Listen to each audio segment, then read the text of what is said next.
योगेन चित्तस्य पदेन वाचा मलं शरीरस्य च वैद्यकेन योपाकरोत्तं प्रवरं मुनीनां पतञ्जलिं प्राञ्जलिरानतोऽस्मि।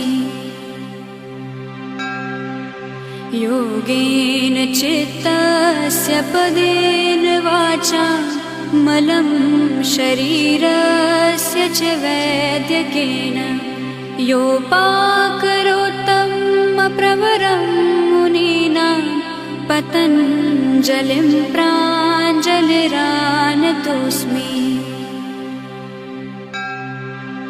योगेन चित्तस्य पदेन वाचा मलं शरीरस्य च वैद्यकेन